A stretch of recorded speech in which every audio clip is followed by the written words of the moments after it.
Hello viewers, আশা করি আপনারা সকলেই কুশলে আছেন। আমি আপনাদের সাথে শেয়ার করব আমার আরেকটি নতুন ব্লগ। এটা হচ্ছে বান্দরবন ছিল।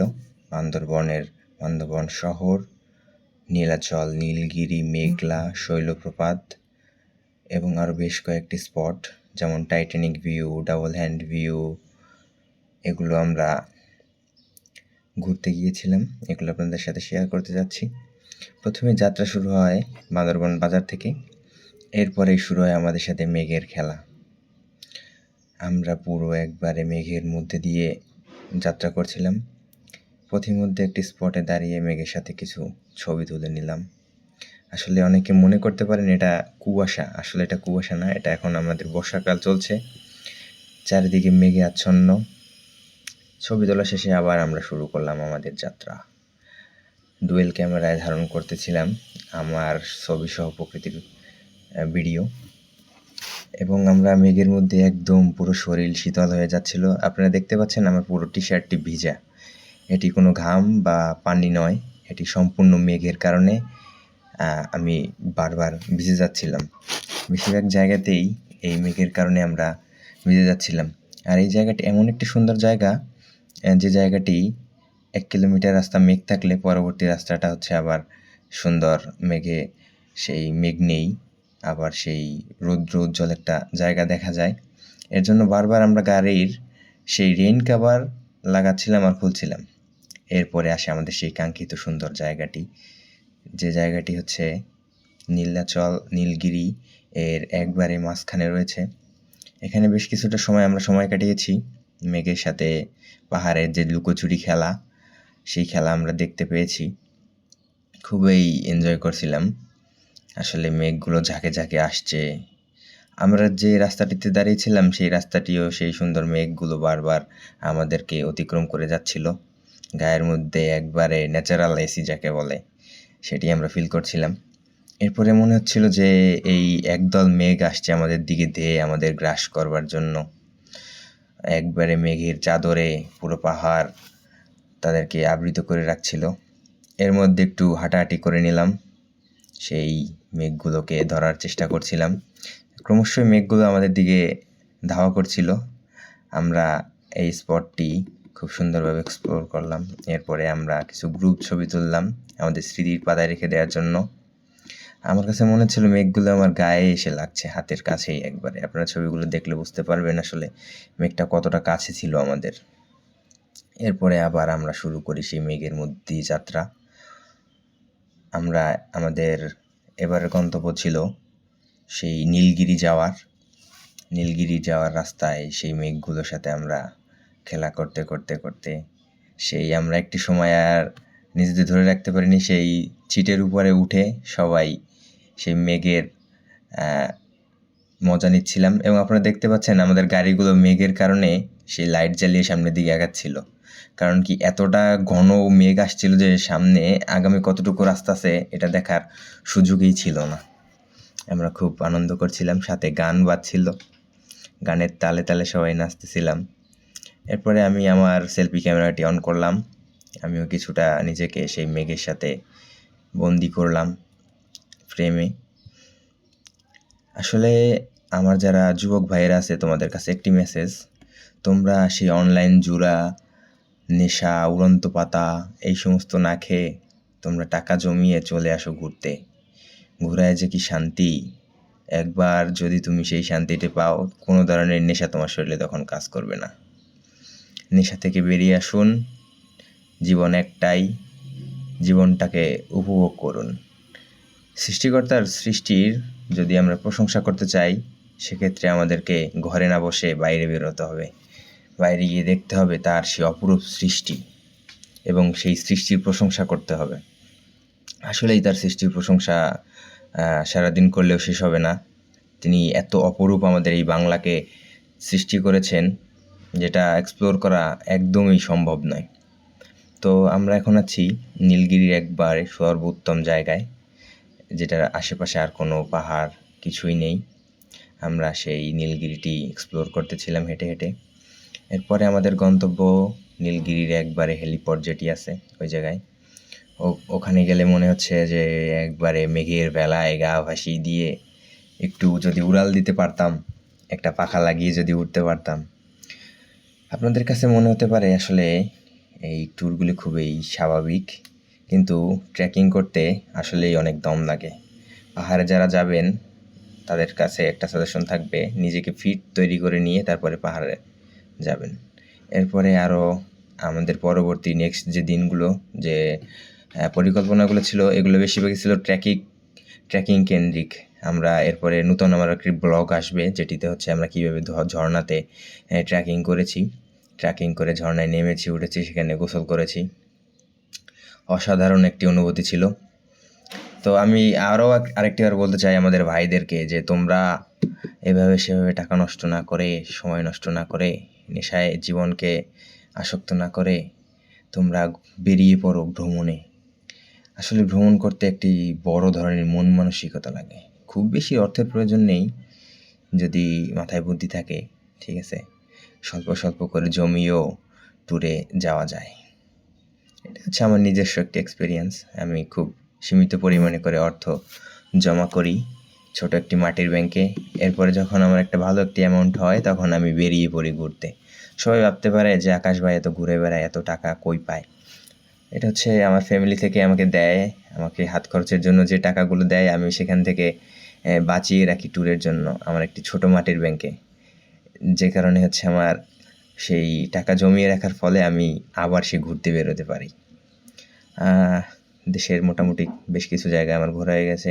এরপরে পরিকল্পনা আছে ইন্টারন্যাশনাল ট্যুর দেওয়ার। আপনারা দোয়া রাখবেন আমি যেন খুব তাড়াতাড়ি সেই ইন্টারন্যাশনাল ট্যুরে যেতে পারি এবং আপনাদের সামনে তুলে ধরতে পারি। এরপরে হচ্ছে আমরা সুন্দর একটি পার্ক আছে, এই পার্কটির মধ্যে বেশ কিছু সময় বিচরণ করছিলাম। তবে ট্যুরে গেলে একটা জিনিস খুবই খারাপ লাগে যে ট্যুরিস্ট স্পটগুলো আছে এখানে বিভিন্ন ধরনের সিন্ডিকেট আছে। আপনারা সেই সিন্ডিকেটগুলো ভেঙে কাজ করার চেষ্টা করবেন এবং সব কিছুতে একটু মোটামুটি চেষ্টা করবেন দামাদামি করতে, কারণ এরা বেশ একটি বড় অঙ্কের অর্থ ট্যুরিস্টদের কাছ থেকে চেয়ে থাকে, কিন্তু আপনারা সেইভাবে আপনাদের বাজেট অনুযায়ী তাদের সাথে বার্গেটিং করে বিভিন্ন জায়গা, গাড়ি, খাওয়া দাওয়া সবগুলো হ্যান্ডেল করবেন। এরপরে আমি গিয়েছিলাম হচ্ছে ডাবল হ্যান্ড ভিউ। এই ডাবল হ্যান্ড ভিউ আসলে একটি চমৎকার জায়গা। এখানে গেলে মনে হচ্ছে যদি সঙ্গী থাকতো, দুইজনে দুই দিকে দাঁড়িয়ে জোরে চিল্লিয়ে বলতে পারতাম পাহাড়কে যে ভালোবাসি তোমায়। আসলে খুব সুন্দর জায়গা ছিল। আমরা বারবার হচ্ছে স্পটগুলোতে ঘোরার সাথে সাথে সেই ছবি তুলছিলাম এবং ট্যুরের মজা নিচ্ছিলাম। আপনারা দেখতে পাচ্ছেন এখন সম্পূর্ণ রাস্তাটি একবারে শুকনো, কোনো মেঘ নেই, বৃষ্টি নেই, কিন্তু 2 মিনিট পরে আবার দেখা যাবে সেই মেঘেরা সব চলে এসেছে দল বেঁধে আমাদেরকে সেই ভিজিয়ে দেওয়ার জন্য, এবং সেই ভিজতে খুবই ভালো লাগে। মেঘের মধ্যে পাহাড়ে আসলেই অনেক শান্তি আছে যদি আমরা সেভাবে উপভোগ করতে পারি। এই বলতে না বলতেই আপনারা দেখতে পাচ্ছেন সেই মেঘের আবার সেই খেলা শুরু হয়ে গেছে। তারা আবার আমাদের সাথে সেই দুষ্টামি শুরু করছে, আবার সেই বৃষ্টি শুরু হয়েছে। আসলে পাহাড়ে বর্তমানে যারা যাবেন বর্ষাকালে, এখন এই সময়টা হচ্ছে সবচেয়ে মজার সময়, কারণ মেঘের সাথে দেখা হবে, বৃষ্টির সাথে দেখা হবে এবং পাহাড়ের উপরে দেখতে পারবেন যে মেঘের ভেলাগুলো বারবার ভেসে আসছে। মনে চাইবে যে গাড়ি বন্ধ করে এই জায়গায় বসে থাকি মেঘের মধ্যে কিছু সময়। আসলে আজকে আমার এই ভিডিওটা বেশিরভাগই মেঘ কেন্দ্রিক হয়ে যাচ্ছে। আমি বেশিরভাগই আজকে এই মেঘ নিয়েই কথা বলছি, কারণ আমি এই পুরোটা দিনটি মেঘের সাথে সেই ছিলাম, যে কারণে আমি তার প্রেমে পড়ে গেছি এক প্রকারের, যে কারণে ভিডিওতে বেশিরভাগ সময় সে মেঘেই তুলে ধরছি। অনেকে হয়তো বিরক্ত হতে পারেন, কিন্তু বিরক্ত হওয়ার কিছুই নেই। আসলে মেঘের যে ফিলটা, এটা কথায় বর্ণনা করা যায় না। আমরা বৃষ্টিতে ভিজে যে আনন্দ করি, যদি সেই বৃষ্টি আরও উপর থেকে গিয়ে যে জায়গা থেকে বৃষ্টি উৎপন্ন হয় সেই জায়গায় যদি একবার মেলা যায় নিজের মনকে, খুবই ভালো লাগে।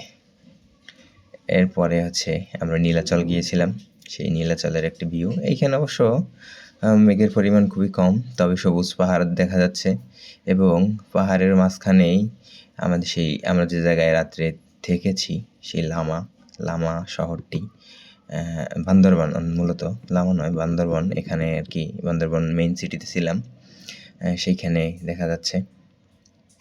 তবে এখানের মানুষের খাওয়া দাওয়াটা একটু অন্যরকম। যদিও আমরা সেখানে গিয়ে ট্রেডিশনাল কিছু খাবার খেয়েছিলাম, তাদের একটি অন্যরকম স্বাদ আছে। তারা তাদের মতো করেই সেই খাবারটি তৈরি করে, ভালোই লাগে খেতে, কিন্তু তারা একটু ঝালপ্রবণ। এরপরে আমি নেমে পড়ি সেই বিখ্যাত টাইটানিক ভিউ যেটি আছে সেটির উদ্দেশ্যে। সেই টাইটানিক ভিউতেও গিয়ে আমরা দেখতেছিলাম পুরো একবারে মেঘে আচ্ছন্ন। আপনারা দেখতে পাচ্ছেন চারিদিকে শুধু মেঘ আর মেঘ। এখানে আমরা বেশ কিছুটা সময় সেই আনন্দ করেছি, মেঘকে ক্যামেরাবন্দি করেছি। তারপরেই হচ্ছে কিছু সময় সেখানে দাঁড়ালাম, মেঘ উপভোগ করলাম। আপনারা দেখতে পাচ্ছেন মনে হচ্ছে একবার পিছনে সাদা একটি পর্দা দেওয়া, আসলে সাদা একটি পর্দা না, এটি আসলে সম্পূর্ণ মেঘ। তারপরে মেঘের ভিতরে কিছু সময় কয়েকটি ছবি নিয়ে নিলাম। আমি চেষ্টা করেছি প্রত্যেকটি স্পটেই হচ্ছে কিছু করে ছবি তুলে দেওয়ার।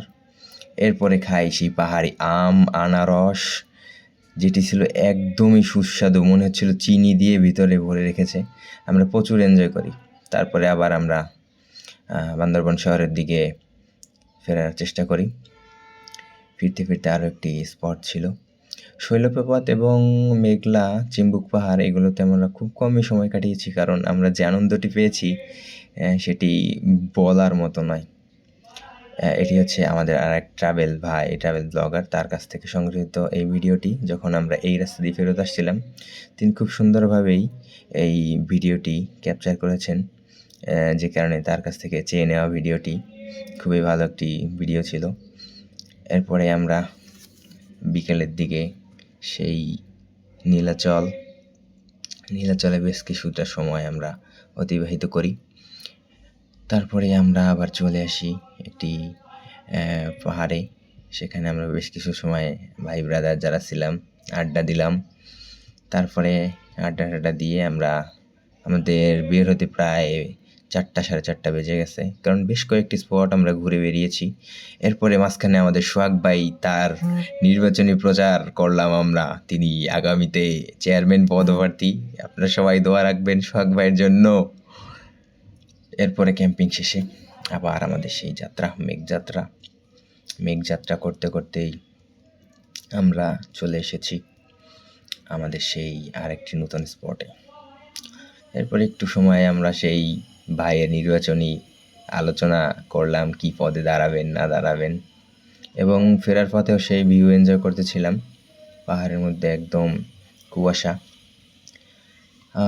ধন্যবাদ সবাইকে, আপনারা মনোযোগ দিয়ে আমার ব্লগটি দেখেছেন। যদিও একটি বোরিং ব্লগ ছিল আমার কাছে মনে হচ্ছে, এবং আপনাদের কাছে আহ্বান, সময় করেন, নিজেকে সময় দেওয়ার জন্য সময় তৈরি করেন, হাতে কিছু টাকা নিয়ে বেরিয়ে পড়েন ঘুরতে এবং নিজের জীবনটাকে উপভোগ করেন। তার সাথে সৃষ্টিকর্তার এই অপরূপ সৃষ্টি, যেটার আসলে কোনো তুলনাই হয় না, এবং সেই সৃষ্টির আমরা ধন্যবাদ জানানোর জন্য হলেও ঘুরতে যাই, স্রষ্টাকে ধন্যবাদ জানানোর জন্য। আশা করি ব্লগটা আপনাদের ভালোই লাগবে, সাথেই থাকেন। পরবর্তীতে আমার আরও 2টি ব্লগ পেন্ডিং আছে, এগুলো চলে আসবে। আশা করি আপনারা এনজয় করবেন। এর পরবর্তীগুলো হচ্ছে ঝর্ণা এবং পাহাড়ে যে আমরা রাত কাটিয়েছি সেই জায়গার সেই ব্লগ খুব শীঘ্রই আসবে। চল পাহাড় যাব